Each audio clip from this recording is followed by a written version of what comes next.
everyone. My name is Shahryar Hussain, and I have the honor of serving as the president of the Friends of Maple Grove. On behalf of our organization, I welcome you all today to today's concert commemorating the 80th anniversary of the end of World War II.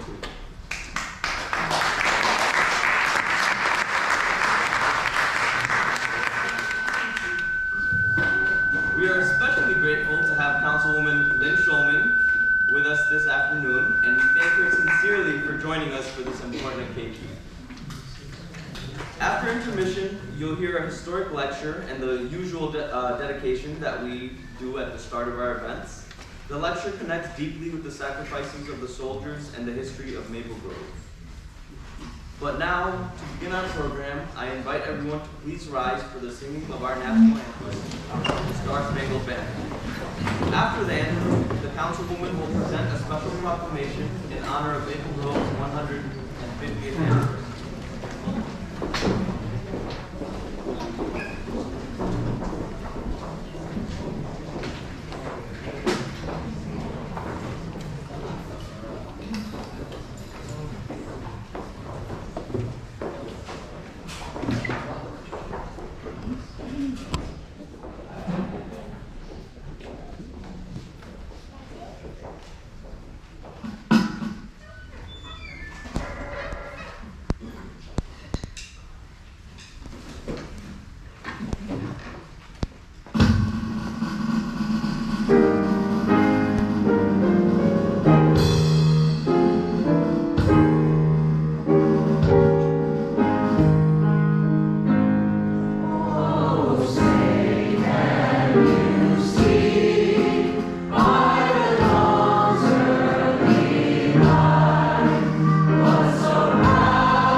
Now if you all please join me in welcoming Councilwoman Lynn Schulman.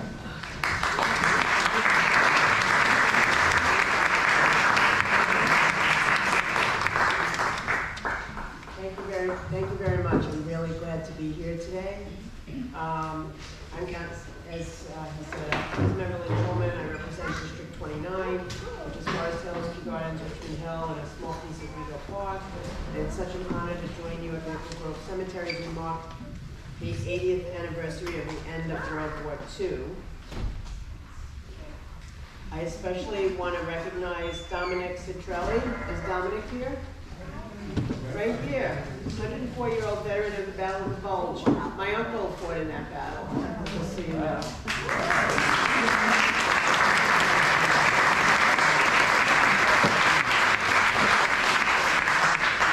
Dominic, your bravery and sacrifice will never be forgotten, and we're very, very grateful for your service. I also want to acknowledge Carl Ballenas, cemetery historian and president emeritus of the Friends of Maple Grove, whose dedication has preserved the cemetery's history for generations to come.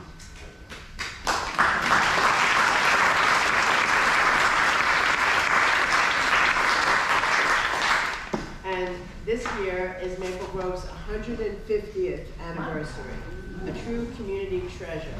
That's why I'm proud to support its programs through City Council funding, which helps us to honor our past and engage our community. And now I want to present, I have a proclamation from the City Council to present to recognize Maple Grove's 150 years of service. Congratulations, and I'm very thankful to be a part of this moment. So it's, there's a lot of whereases in there. So there are a number of whereases. Let's see. I'll summarize it. The property, there's some information about how the property was acquired. It consists of two sections: the historic section, Monumental Park. The original entrance was on Hoffman Boulevard, now Queens Boulevard, which makes up 1/3 of the cemetery. Another entrance over here. Many of the figures in the development of Queens and Brooklyn are buried in the cemetery. So I'm going to read some of the names of some of the people who are buried here. John Stuffin, the Lott family, Theodore Archer, J. Harvey Smedley, John Backus, Frederick Gunton, Alvin Clapman Jr., Van Sicklin, and Sten Decker. These figures now rest in a peaceful oasis in the midst of an urban village. The landscaping elements of Maple Grove are that of a late rural cemetery with many original oak, maple, and eastern white pine trees, as well as weeping hydrogenas and hydrangeas and rambling roses. And whereas the center is the 21st century centerpiece of historic pastoral Maple Grove Cemetery, the cornerstone was placed in 2007 and the building opened in 2009. The center is a link between the cemetery and the community and a place to engage visitors of all faith traditions. Now therefore be it known that Lynn Schulman, Councilmember 29th District, gratefully honors Maple Grove Cemetery in celebration of its 150th anniversary for its outstanding service and enduring contributions to the community.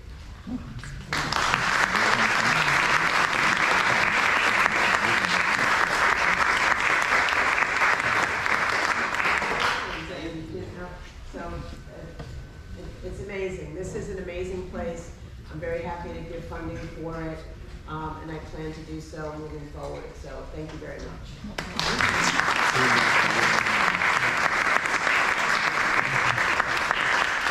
Thank you so much, Councilwoman. You know, we really appreciate your continued support of our organization and your presence here today. And with that, I am going to hand it over to our community concert director, Celeste Chau.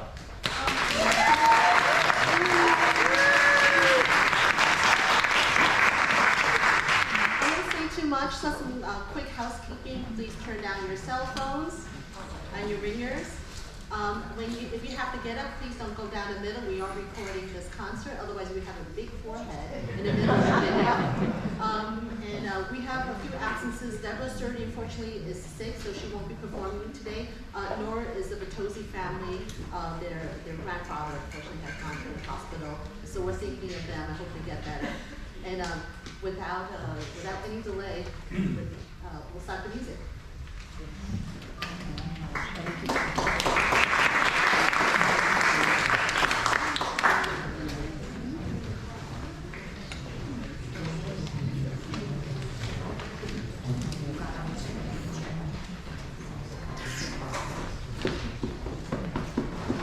Good afternoon, everybody. Thank you for coming.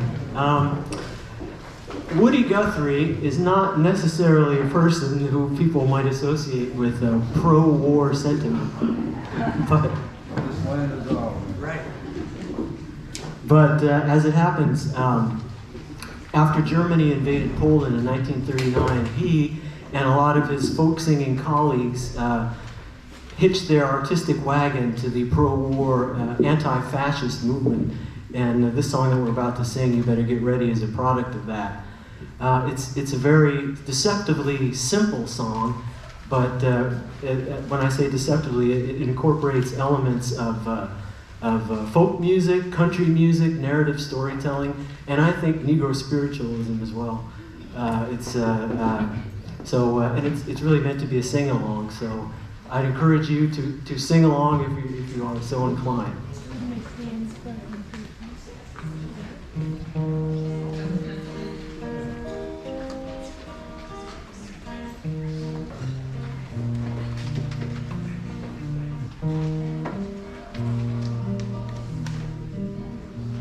I had a dream the other night.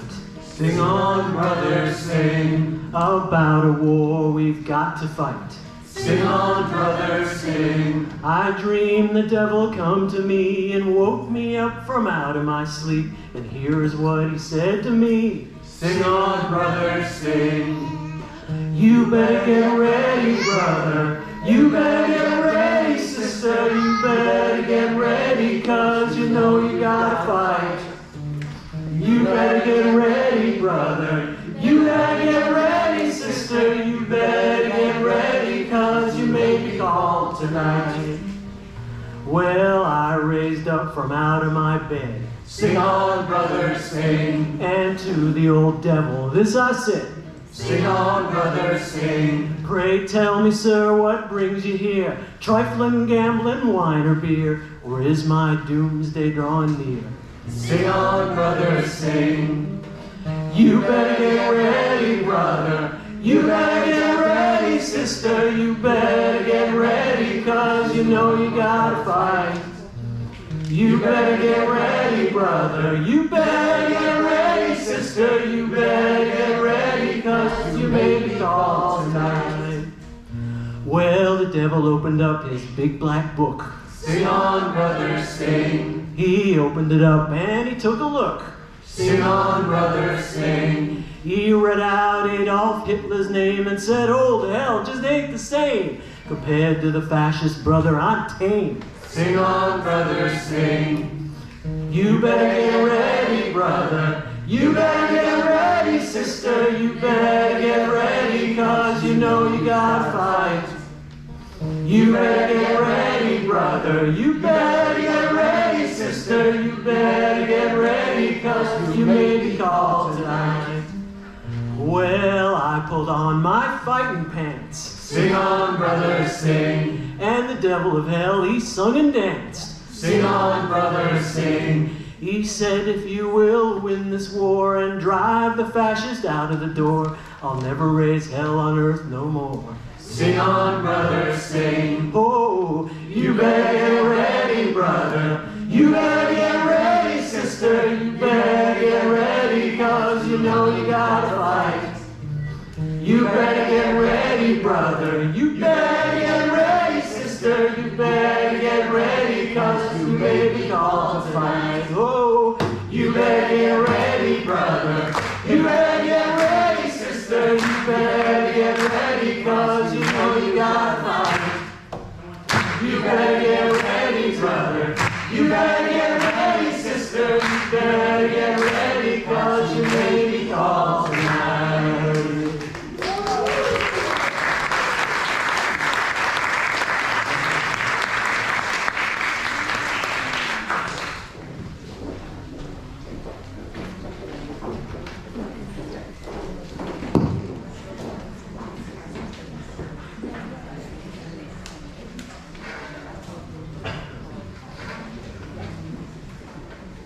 So this next song we're doing, this is the Army. My uncle was actually in the musical that was written by Irving Berlin. There's a scene in which the new recruits come out. They're in their pajamas. We are not, though I thought about it. And all of the soldiers were laughing at them. And a little guy comes out wearing pajamas and glasses, and he sings the titular line, "This is the Army, Mr. Jones." That was my uncle. Some of you may have seen the movie from 1943. So he had a very memorable cameo, and we're going to be doing that song, and I'm going to be doing his part. That was my uncle, Sid Robin, my great uncle.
This is the Army, Mr. Green.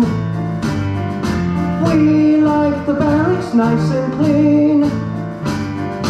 You had a housemaid to clean your floor, but he won't help you out anymore. Do what the buglers command. They're in the Army and not in a band. This is the Army, Mr. Brown. You and your baby went to town. She had you worried, but this is war, and she won't worry you anymore. This is the Army, Mr. Jones. No private rooms or telephones. You had your breakfast in bed before, but you won't have it there anymore. This is the Army, Mr. Green. We like the barracks nice and clean. You had a housemaid to clean your floor, but you won't help you out anymore. You as the buglers command. They're in the Army and not in a band. This is the Army, Mr. Brown. You and your baby went to town. She had you worried, but this is war, and she won't worry you anymore.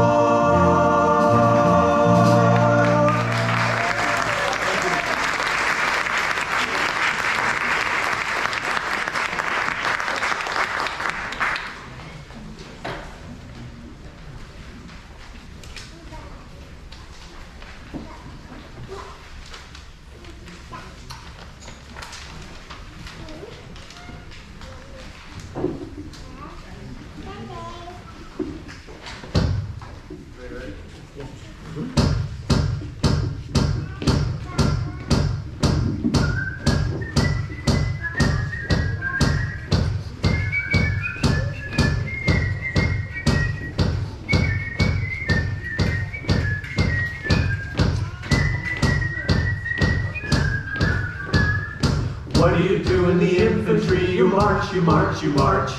What do you do when your back has got your back as stiff as starch? There's many a fall in the cavalry, but never a falling arch.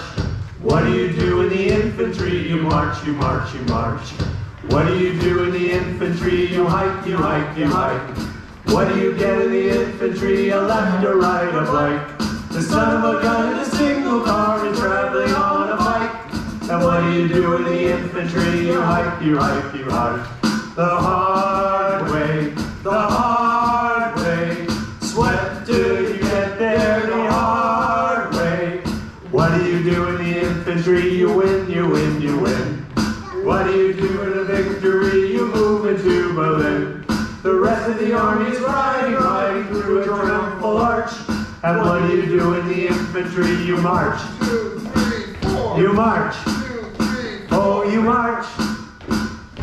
What do you do in the infantry? You ride a bike. The son of a gun in a single car is traveling on a bike. And what do you do in the infantry? You hike, you hike, you hike. The hard way, the hard way. Sweat till you get there the hard way. What do you do in the infantry? You win, you win, you win. What do you do for the victory? You move into Berlin. The rest of the army is riding, riding through a triumphal arch. And what do you do in the infantry? You march. 2, 3, 4. You march. 2, 3, 4. March.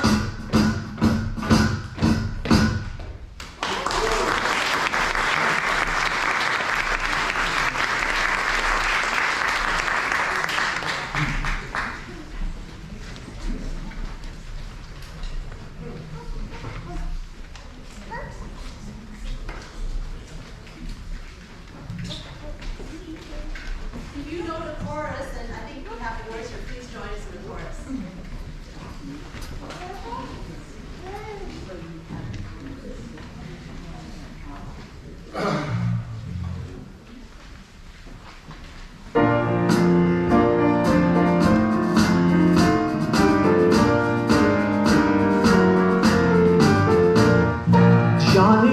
your gun, get your gun, get your gun. Take it on the run, on the run, on the run. Hear them calling you and me, everyone for liberty. Hurry right away, no delay, start today. Make your daddy glad to have had such a lad. Tell your sweetheart not to pine, to be proud her boys in line. Over there, send a word over there, that the Yanks are coming, the Yanks are coming, the drums rum-tumming everywhere. So prepare, say a prayer, send a word to beware. We'll be over, we're coming over, and we won't come back till it's over there. Johnny, get your gun, get your gun, get your gun. Johnny, show the hun you're a son of a gun. Hoist the flag and let her fly. Get Yankee Doodle, do or die. Got your little kit, show your grit, do your bit. Yankee to the ranks, from the ranks to the tanks. Make your mother proud of you and the old red, white, and blue.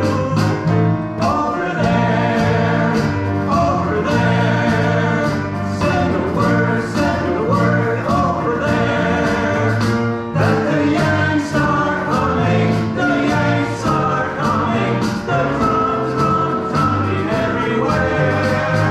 So prepare, say a prayer, send a word to beware. We'll be over, we're coming over, and we won't come back till it's over there.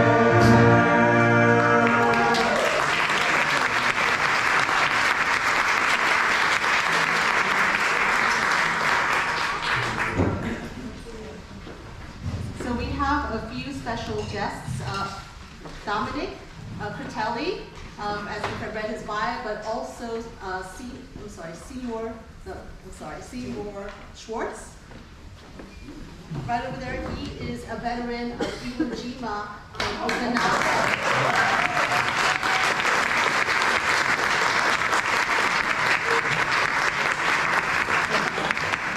Let's look to see if there's anyone that went through the tough measures of boot camp, if not, hiking. This young man over here? Please stand up.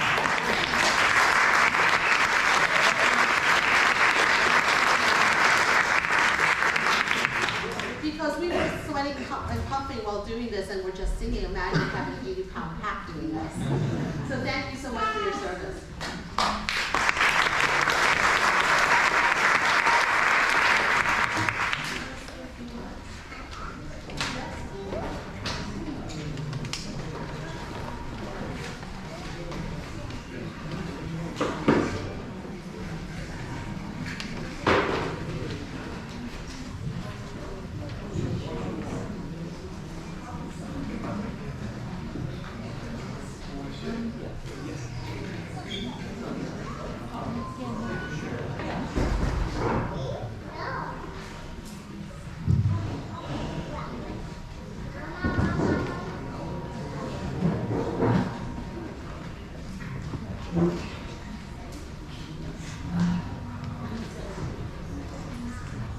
Just so you know, he's 104 years old.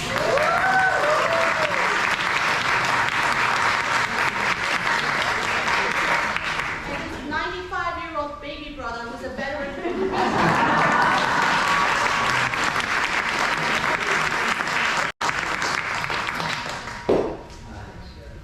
Thank you. It's on. Thank you. Thank you. Thank you. Hello? Hello? Hello? Well, thank you very much, ladies and gentlemen. I'm so happy to be here today. Believe me. And everybody that's trying to do things for the veterans, it's amazing that, I mean, so many people really have a good heart for all the veterans. You know, they had this business of people saying you're a veteran and you're a hero and this and that. And you know what I say? I'm not a hero. I'm not a hero. It's the buddies of mine on my left and the buddies of mine on my right that I left there. They're the real heroes. We just did what we were told to do when I was there. And you know, I'm very emotional every time I think of them because, you know, it's been 80, I gained 80 years. They're still the same age, and they'll always be the same age. So, you know, I feel so bad every time I mention them. But anyway, I want to mention them because they are the heroes, ladies and gentlemen. Believe me, they are. They gave all they had. There was nothing else they could give.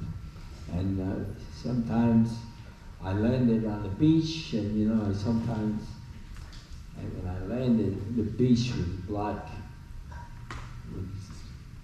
with real heroes, because the sand is white, but at that day, it was black with the people. And I always have this thing in my mind. It's a good thing that I made it and got on to the next battle. We had the next battle would have been the battle of we had the hedge. The Germans had the hedges that some Germans owned a certain part of land, and they were squared off in squares, and they were hiding behind this thing. And the guys that got off the Higgins boats, and because the water was this high, the people that got off the Higgins boats with the rifle, they were looking on the ground or at the water, and behind those hedges, they picked them all off. And I could see them floating in the water, and it was a sight for me. So I did enjoy that. And I know that I am not the hero, they're the heroes. And we went, of course, to the Battle of the Bulge. We had 2 or 3 battles there tonight. But anyway, you know, when they asked me to come in today, I was so impressed because I realized that there were so many people that really think a lot of the veterans. And that's all we want, just to think that and thank us for the things that we did. That's all we need, because we did it with our hearts. We put our hearts. And I'm so happy to see all the people here tonight. And I'll tell you, if I had to do it over, I would do it. But that's the common.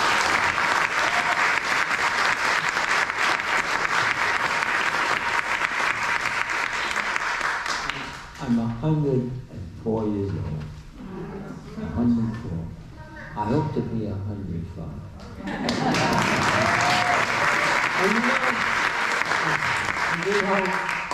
And last year, I went up to by the ball. They had the ball in Times Square, and I climbed about 39 steps. I climbed there, and there were 2 newspaper people there.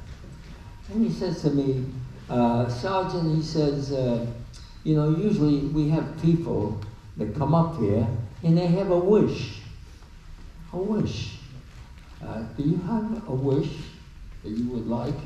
You're 104 years old. Do you have a wish? And I says, yes, I do have a wish. I says, first of all, I'm 104 and I want to be 105. And secondly, I wish that everybody in this world got together. No wars. Wars do nothing but kill people. There's nothing that they don't.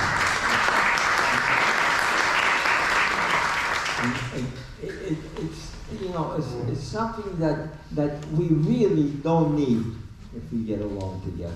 Everybody, no more war. People should get along together. And this is what I look for. I hope before I go, wherever I'm going, that we end some of these wars and live happily ever after. And thank you very much.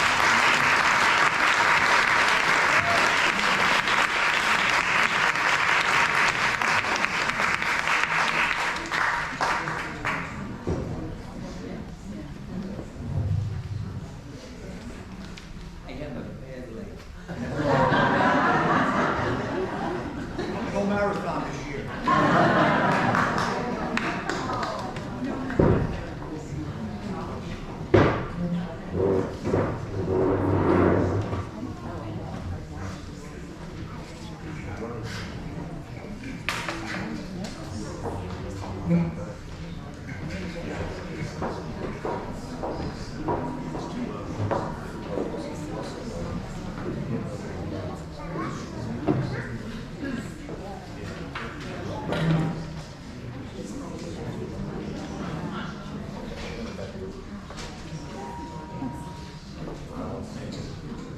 Good afternoon.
Marlene.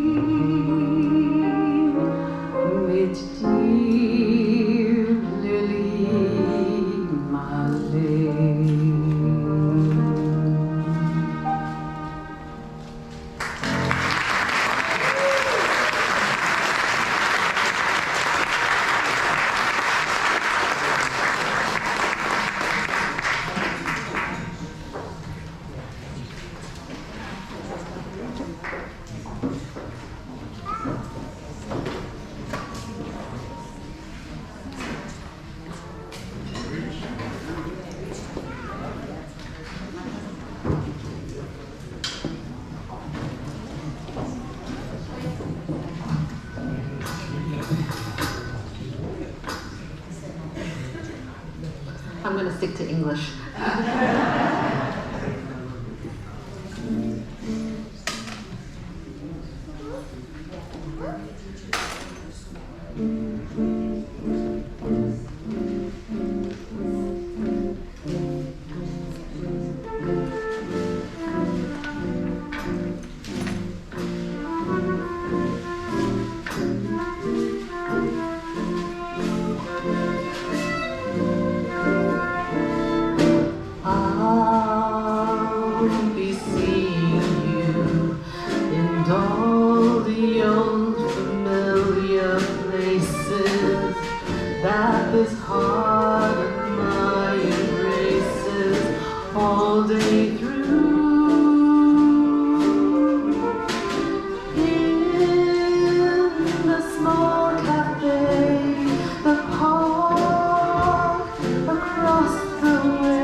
Big change.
Parle toujours,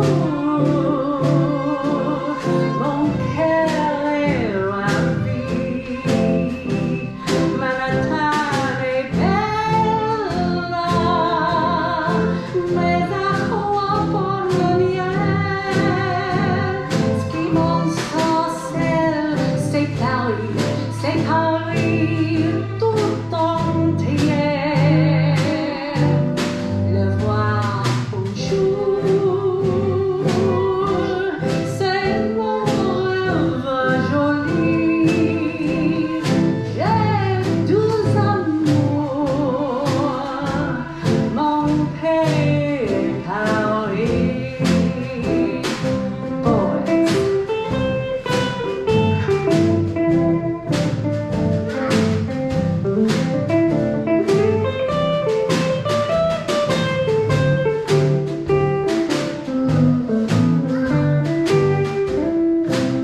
So if you know the song, please join us.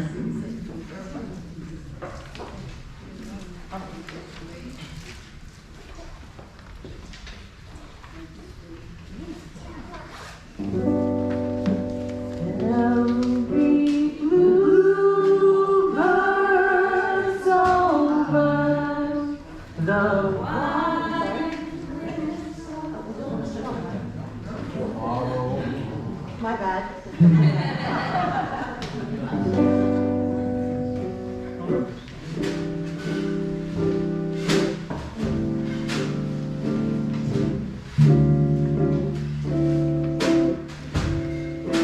There'll be bluebirds over the white cliffs of Dover tomorrow. Just you wait and see. There'll be love and laughter and peace ever after tomorrow when the world is free. The shepherd will tend his sheep, the valley will bloom again, and Jimmy will go to sleep in his own little room again. There'll be bluebirds over the white cliffs of Dover tomorrow. Just you wait and see. Take away, Steve.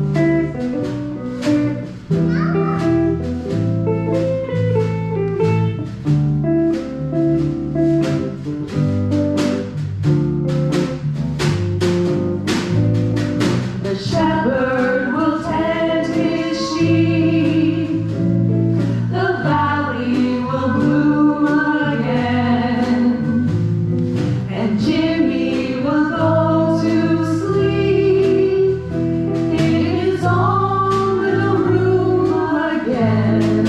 There'll be bluebirds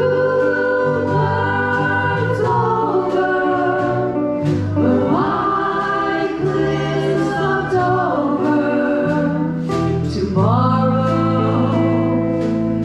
Just you wait and see.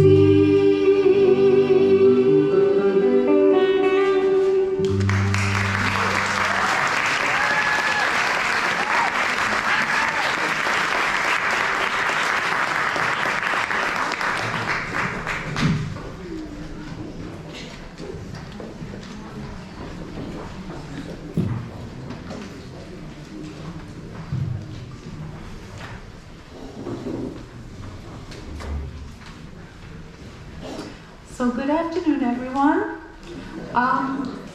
You know, a few months ago when Celeste spoke to me about planning this concert, she knew that my dad was a World War II veteran and asked if I would like to speak. And so, of course, I said yes, I would love to speak about my dad. So I am so honored to be here today, participating in this concert, commemorating the anniversary of World War II. And all the veterans from the greatest generation that served in our armed forces. I'm grateful and appreciative to all our veterans, as well as those who currently serve in the military to protect our country. One of those veterans who served in the Marines during World War II was my father, my hero, Dr. Louis Licht. In 1943, believe it or not, he was first drafted into the Navy. And the funny part of this story is that he wasn't happy about it because he was worried about getting seasick. And then there's also the fact that he thought he didn't look good in the Navy's bell-bottom uniform. So while he was waiting to be enlisted into the Navy, he noticed a handsome and dashing-looking gentleman who was a Marine. And my dad introduced himself, and the two men began to talk. The Marine told my dad that his only other option besides serving in the Navy would be to become a Marine. This dashing and handsome man told my dad that they would train him so well that he would be able to make it through the war and come home alive. Well, that convinced my dad. So what did he do? He enlisted in the Marines. My father was assigned to the VMB 611 Squadron, one of 7 Marine Corps squadrons, flying the B-25 twin-engine planes operating in the Pacific. He flew 27 combat missions as a radio gunner, providing air support to Allied ground troops fighting in the Philippines. During one of his missions, his plane was hit. But miraculously, the pilot was able to land the plane safely. He rose to the rank of corporal, and for his service, he earned the Distinguished Flying Cross as well as many other medals. After his discharge, my dad was awarded a scholarship and graduated Phi Beta Kappa from New York University, earning his bachelor's degree. He then went on to attend dental school at NYU, which he was able to finance through the GI Bill, earning his doctorate in dentistry. He had a successful dental practice here in Queens, in Flushing, for over 60 years, retiring at age 89. He loved dentistry, what can I say?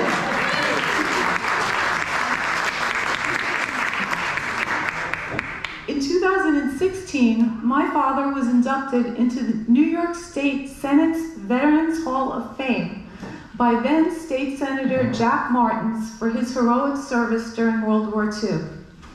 All throughout his life, my father was so proud to have served as a Marine, and he went to many Marine reunions all across the country to stay connected. He never ever forgot his time serving in the military. After my father began his career as a dentist, his life truly blossomed when he married my mother in 1956 and moved to Roslyn, Long Island to start a family. I came first, and then 4 years later, my wonderful sister Carolyn, who's here with us, came along. Our family life was truly the best of times. The icing on the cake came when my 2 daughters, Lindsay and Chelsea, were born, and my parents became grandparents.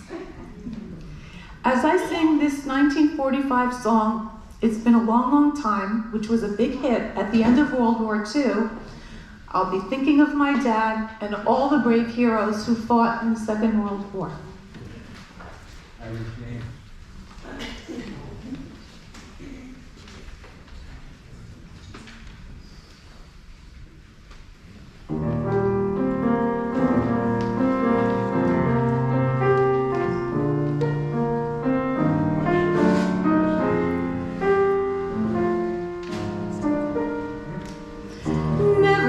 That you would be standing here so close to me. There's so much I feel that I should say, but words can wait until some other day.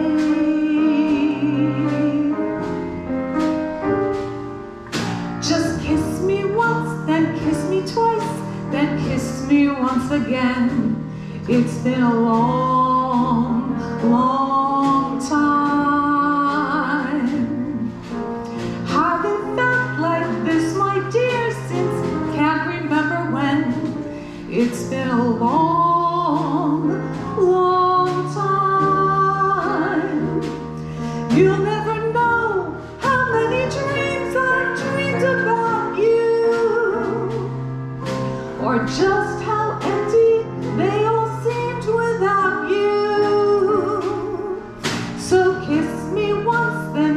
twice, then kiss me once again. It's been a long, long time. Just kiss me once, then kiss me twice, then kiss me once again. It's been a long, long time. Haven't felt like this, my dear, since can't remember when. It's been a long, long time. You'll never know how many dreams I've dreamed about you, or just how empty they all seemed without you. So kiss me once, then kiss me twice, then kiss me once again. It's been a long, long time.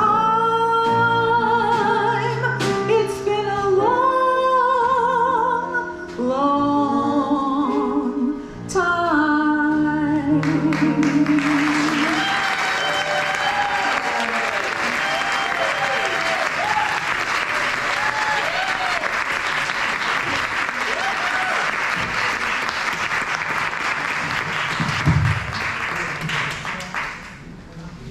This was vocal. And Jane Lee, we're going to stop for about 10 minutes intermission, and we'll come back for some big band music. Okay, thank you.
Life of another complexion where you'll be king.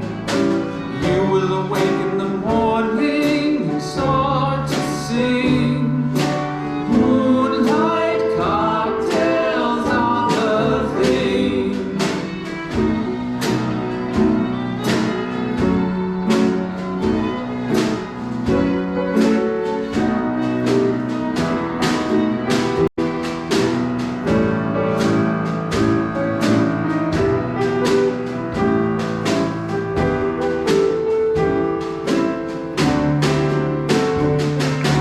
Follow the simple directions and they will bring life of another complexion where you'll be king.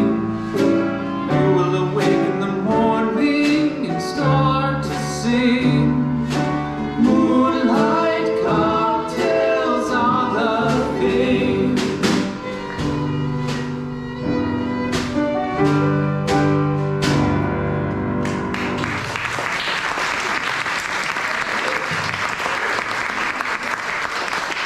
So Clarice on violin, Tim on vocals and guitar, piano, and she's also familiar throughout the song.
our utility musician, Alan Warren.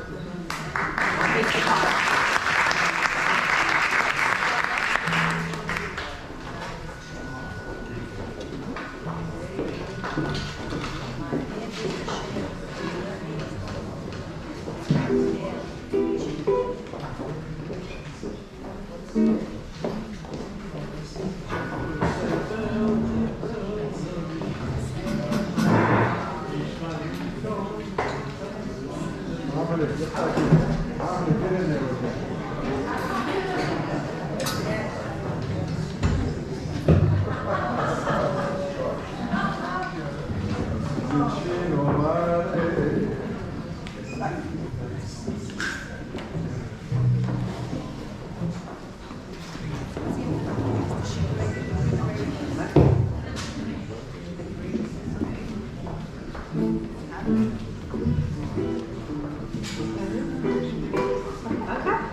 Well, today I feel so lucky because I get to do my favorite thing in the whole wide world, which is to sing with my two daughters.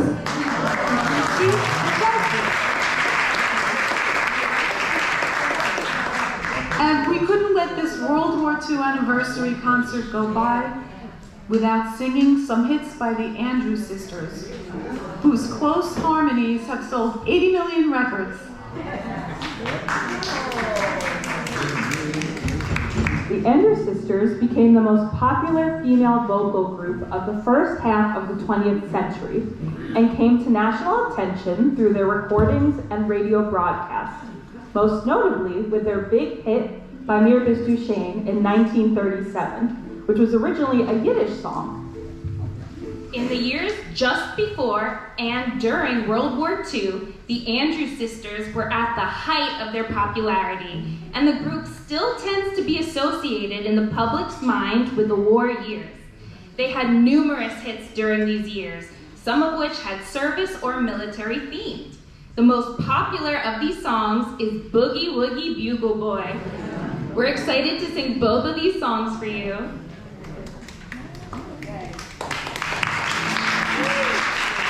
And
was the top man at his craft. But then his number came up and he was gone with the draft. He's in the army now, a blowing reveille. He's the boogie woogie bugle boy of Company B. They made him blow his bugle for his Uncle Sam. He really brought him down because he could not jam. The captain seemed to understand, because the next day the cap went out and drafted a man. And now the company jumps when he plays reveille. He's the boogie woogie bugle boy of Company B. A toot, a toot, he blows an A to the bar. In boogie rhythm, he can't blow a note unless the basic guitar is playing with him. And the company jumps when he plays reveille. He's the boogie woogie bugle boy of Company B. He was our boogie woogie bugle boy of Company B.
So before we have our historical presentation, we have a few words from Seymour Schwartz.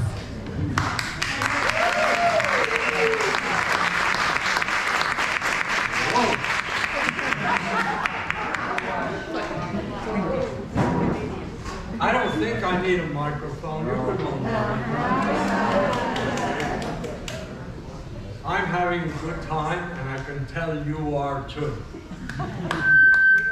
I did not expect to speak. My new girlfriend over here insists. She's worse than my wife ever was. Okay. We had a good time. Let's not forget why we're here. You know, there are good wars and bad wars. I'm lucky. I was in the good war. And it was an honor to be in that war.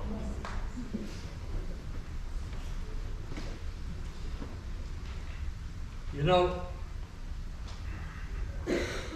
they tell us that 70 million lives were lost in that war. Not only in the United States, but throughout the world. 70 million people. You know what that means? I was in the Pacific. You don't know what it means to see the young boys floating in the water, bleeding out. Or to be cut in half by machine guns. Let's not forget that.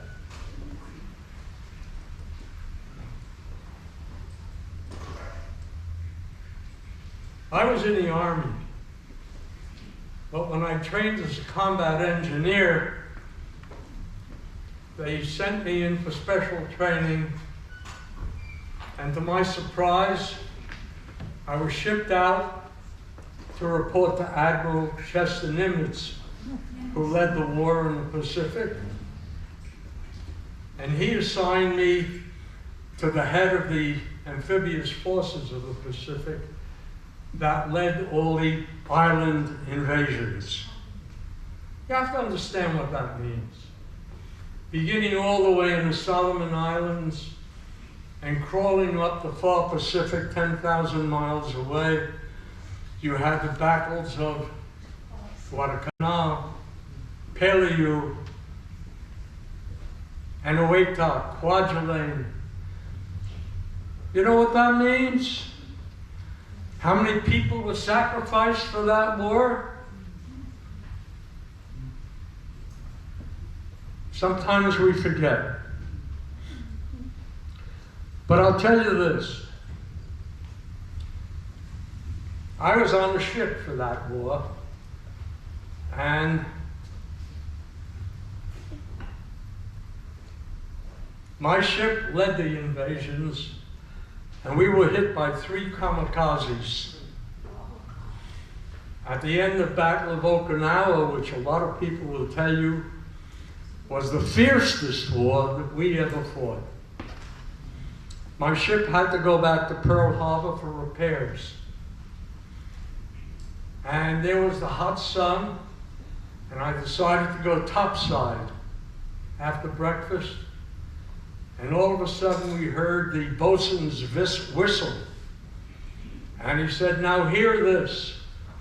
An atomic bomb was dropped this morning on Hiroshima." And everybody said, "What the hell is an atomic bomb?" Then we had the Battle of Nagasaki. Well, up until that point, we were trained to believe that every man, woman, and child in Japan was ready to sacrifice their lives and jump off the cliffs into the water because they could not yield to the Americans.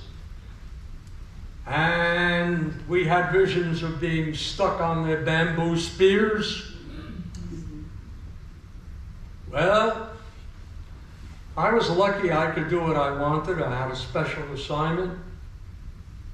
And I went to shore when we reached the shores of Japan. And I walked down a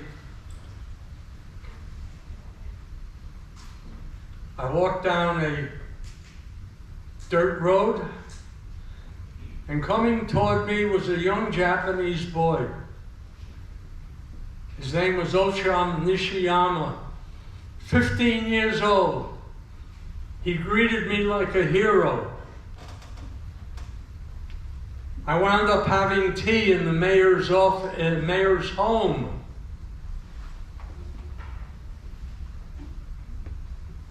What I mean to tell you is that we're all human. We're all the same. What do we want? We want a roof over our heads. We want a job. We want to raise a family. Well, there are some people who are selfish. They don't want us to have that. They want it all for themselves. And we have to be very careful about whether or not we go to war. Who are we going war for, and who we're really going against? And we have a lot of institutions that are failing us. That includes our politicians. It includes the newspapers, the television sets. They lie through their teeth. We can't let that happen. I'm going to stop here because they're about to chase me away. So keep in mind why we're here. Don't forget, what so many people did for us. And what more can I say? Thank you. Let's be friends.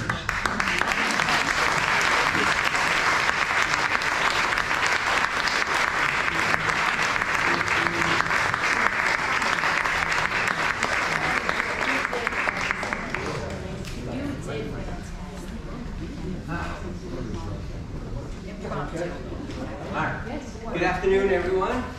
As you know, I was Catholic speaking for 40 years, so my voice projects, and I was taught by Dominican nuns. All right, so this is a historic presentation related to Maple Grove and why this place is here. When World War II ended in 1945, the world exhaled. The guns fell silent, but for many American families, the grief was just beginning.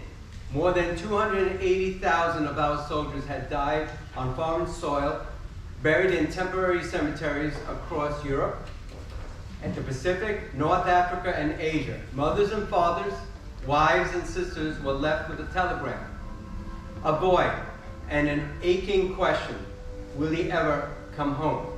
The United States answered that call with a promise: no one will be forgotten. Beginning in 1947, the government launched what became known as the Return of the Dead program, one of the largest and most complex undertakings in our nation's history. The American Graves Registration Service worked tirelessly locating and identifying remains, often in difficult terrain and under heartbreaking circumstances. Here in New York City, we were witnesses to one of the most poignant chapters of that story. On October 26, 1947, the American transport, the SS Joseph B. Conley, steamed into New York Harbor, carrying 6,248 caskets of American soldiers from the European theater. It was the first great ship of the fallen to return. These men had been disinterred from the temporary cemeteries like André Chapelle in Belgium, placed in uniform caskets and draped with American flags for the long voyage home. New York City responded with reverence.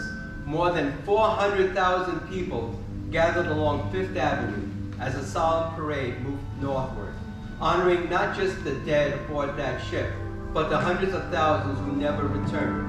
In silence and sorrow, New York bore witness to a nation keeping its promise. From the harbor, the caskets were placed aboard special rail cars, each one accompanied by a military escort to be carried across the country, to hometown cemeteries, to national cemeteries, and to waiting families who had endured years of uncertainty. Here at Maple Grove Cemetery, that promise lives in stone. Among the 49 men from our community who were killed in World War II and are buried here, one name carries special meaning tonight: Private Richard Francis Smith of Kew Gardens. He was one of the 6,248 caskets on that ship. Just 13 days later, on November 8, 1947, his body was carried here to Maple Grove Cemetery, where his mother Helen and his sister Frances laid him to rest. In less than 2 weeks, the journey had carried him from the soils of Belgium across the Atlantic into the harbor of New York, and finally here, home to Queens. Richard was born here on November 4th, 1919, the son of Frank and Helen Smith. He grew up on Cuthbert Place with his sister Frances, attending PS 99 and Richmond Hill High School.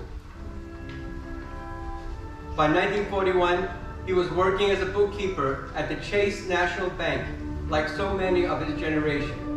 He set aside career and comfort when war came. Richard first enlisted in the Naval Air Force in 1942. But after a medical discharge in 1943, he re-enlisted in the Army. That August, trained at Fort Bragg, he became a member of the B Battery 309 Field Artillery, 78th Division. In November 1944, he shipped overseas. Barely 6 weeks later, he was killed in action in Germany. on December 16, 1944, during the brutal opening days of the Battle of the Bulge. He was 26 years old. Before leaving, Richard made a quiet request. He asked if he did not come home alive, he wanted to be buried here in the place he loved. That wish was granted. In 1947, his remains returned under the Return of the Dead program, and his mother Helen and his sister Frances buried him here at Maple Grove Cemetery. His name is also engraved on the Kew Gardens World War II memorial among the 26 of the neighbors who never returned. The story of Richard Francis Smith is not only about one man's sacrifice, it's about a nation's devotion, about families who wanted years for closure, and about the solemn vows that those who gave their lives to freedom's cause would never be abandoned.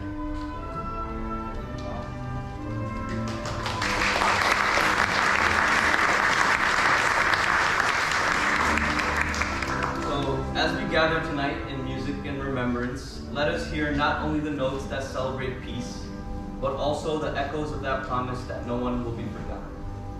Tonight, we remember through music, through story, and through silence. In just a moment, we will hear taps, the most solemn bugle calls. It will be played on an original 1918 bugle from World War I, preserved in the archives of the Friends of Maple Grove, and carried tonight in the hands of Sean Miller, our Friends of Maple Grove intern, dressed in an authentic uniform of World War II. This moment links generations of sacrifice from the battlefields of World War I through the struggles of World War II to this very ground where we gather. I invite you now to please rise, turn to face our flag, and reflect on the courage, the loss, and the enduring promise that no one is forgotten. May the notes of this century-old bugle carry our gratitude into the stillness of the evening.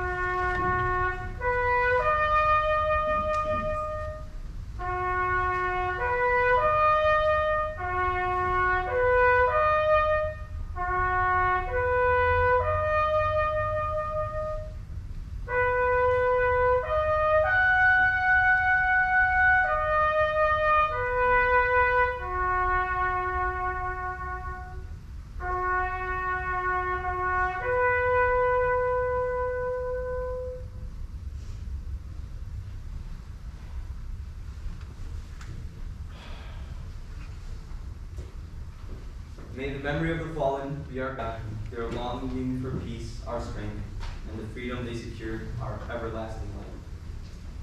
Please sit.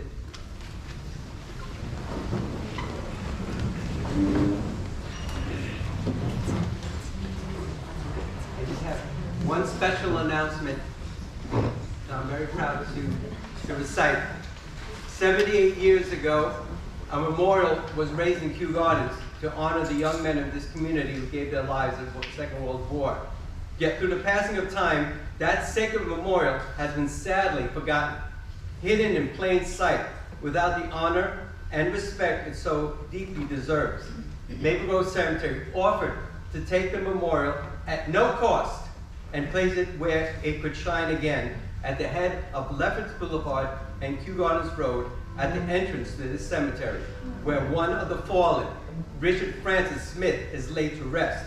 It would have stood between the main school, PS 99, and its annex, where generations of children could learn about these heroes and the very school many of the fallen had attended. It would have been stood near the old Kew Gardens Presbyterian Church, where some of these soldiers also worshipped. In the basement of that very same church, American Legion Post 1374 once held its meetings, and it was there that the seed for erecting this memorial was first planted. The Legion gathered in that building for decades, but over time their numbers diminished and the post was dissolved. Because of this history, that location has become a sacred site for our community. Yet the owner of the property where the memorial stands will not part with this community treasure. and yet history has a way of finding its voice again. With the renewal interest brought forth by the publication of the Kew Gardens World War II Memorial Book, their stories have been returned to this community. Their names have been spoken, their lives remembered. So tonight, I'm extremely proud to announce that a brand new bronze memorial will rise on that sacred selected location. Upon it will be engraved the names of the 27 fallen sons of Kew Gardens, here in a place of honor and dignity that will be remembered always. Their sacrifice will never again fade into silence. Their names will be spoken, their stories will live, and they will never, ever be forgotten.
So we'll be doing the Armed Forces medley. So when your branch, if you have a family or friend that was in a branch that's going to be announced, please stand up or stand forward. Thank you. And sing along if you know it.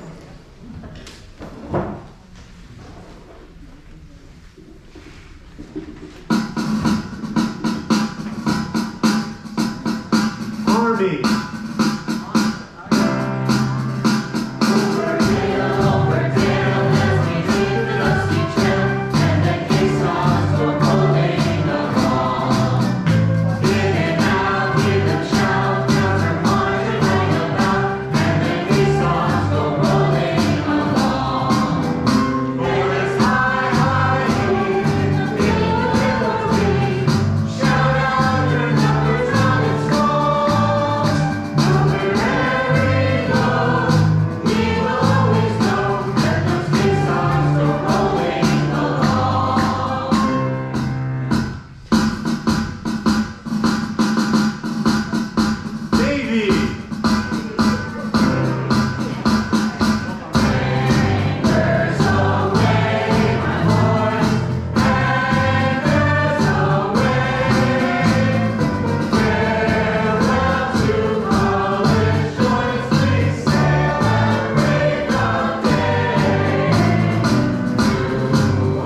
Did you want to join us for God Bless America?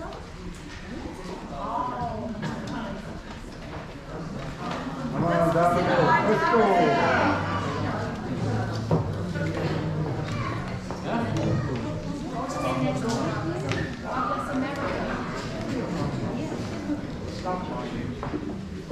He did his speech. He's taught. Right, Dom?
Thank you to all our amazing musicians and singers. Thank you to all the veterans. Thank you to all the families, our community. Thank you for your service. Thank you for being part of our events here at Maple Grove.